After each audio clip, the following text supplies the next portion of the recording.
ప్రభుత్వ పాఠశాలలో ఒంట్లో బాగోలేదన్నా వినకుండా 8 మంది విద్యార్థినిలను పీఈటీ ఆనంద్ చితకబాదాడు. 8వ తరగతి చదువుతున్న ప్రణతి, వైశాలి, కావ్య, నవ్య, చరణ్య, అర్చన, బ్లెస్సీ, కీర్తనలను గేమ్స్ పీరియడ్లో ఆటలు ఆడేందుకు విద్యార్థినిలు రాలేదని ఏమాత్రం కనికరం లేకుండా కరెంటు వైరుతో చితకబాదాడు.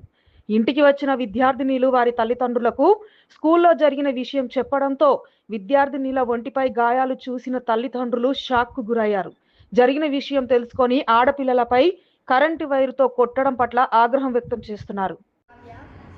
నేను 8th క్లాస్ చదువుతున్నా గవర్నమెంట్ స్కూల్లో. అయితే మా పీటీ సార్ మేము ఆడ చేతన అయితే లేదని కూర్చుంటే వచ్చి కొట్టిండు. చేతన అయితే లేదని చెప్పినా కానీ కొడుతూనే ఉండు. అందుకనేసి ఎందుకు కొట్టిండా అని మమ్మీ వాళ్ళకి వచ్చి చెప్తే మమ్మీ వాళ్ళు ఇవాళ వస్తానని అన్నారు. జ్వరం వచ్చింది నాకు, అందుకే మమ్మీ వాళ్ళు వస్తారు ఇవాళ వచ్చి మాట్లాడదామని చెప్పారు. ఆడదని చెప్పేసి కాలేజీకి వచ్చినాము, అందుకనేసి వచ్చి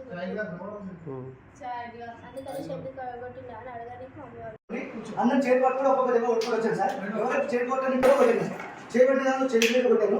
ఎవరైతే బయటకి ఎవరు వస్తున్నారో వాళ్ళ పక్కన మీరు ఇట్లా తిప్పకుండా వస్తుంది చెప్పి నేను దెబ్బ కొట్టి పంపించి కరాటే క్లాస్ పంపించాను. కరాటే నేర్చుకున్నాను సార్. కరాటే నేర్చుకున్న తర్వాత క్లాస్ అయిపోయిన లాస్ట్ పీరియడ్ ఉంది. లాస్ట్ పీరియడ్ మొదలు నేను 7th క్లాస్ వాళ్ళని ఆడించుకున్నాను సార్. ఆడించుకున్న తర్వాత చిన్న స్టిక్ ఉన్నా సార్, వైర్ కట్టే సార్, కట్టే కాదు వైర్